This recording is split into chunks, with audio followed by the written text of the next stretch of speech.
If there was one thing about marriage that surprised Matthew, it was just how quickly he became accustomed to it. There's always the danger that a single person becomes so used to the bachelor or spinster routine that a sudden change in circumstances proves difficult to accommodate. Or so the folk wisdom goes.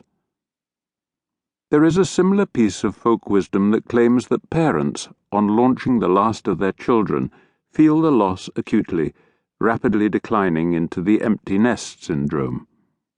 Both these beliefs are largely false.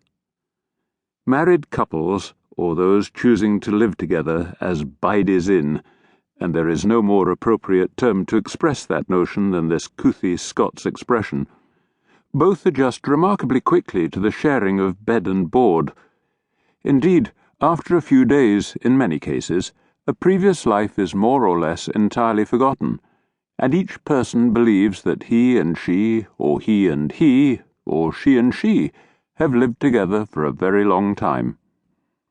In this way, Daphnis and Chloe, or Romeo and Juliet, can only too quickly become Darby and Joan, Mr. and Mrs. Bennet, or any other famous domestic couple. As for the received view about the so-called empty nest syndrome, like many syndromes, it barely exists. In most cases, parents do feel a slight pang on the leaving of home by their children, but this pang tends to occur before the offspring go, and it is largely a dread of the syndrome itself rather than concern over the actual departure. In this way, it is similar to many of the moral panics that afflict an imaginative society from time to time. The fear of what might happen in the future is almost always worse than the future that eventually arrives.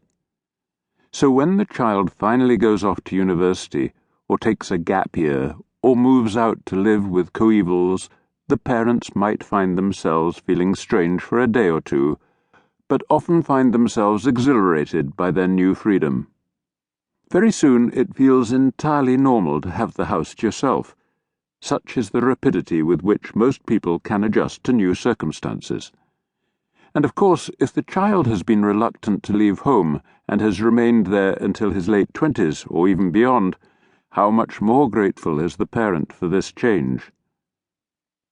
Empty nest syndrome, then, might be redefined altogether to refer to the feeling of anticipation and longing which affects those whose nest is not emptying quickly enough. For Matthew and his wife, Elspeth Harmony, the adjustment to married life was both rapid and thoroughly pleasant. Neither had the slightest doubt that the right choice had been made, not only in respect of deciding to get married at all, but also in their choice of partner. Matthew loved Elspeth Harmony. He loved her to the extent that everything that was associated with her, her possessions, her sayings, her friends and connections, were all endowed with a quality of specialness that attached to nothing else. The mug from which she drank her morning coffee was special because her lips had touched it. The tortoise-shell comb that she kept on top of the dressing-table was special because it had belonged to Elspeth's grandmother, rather than to any other grandmother.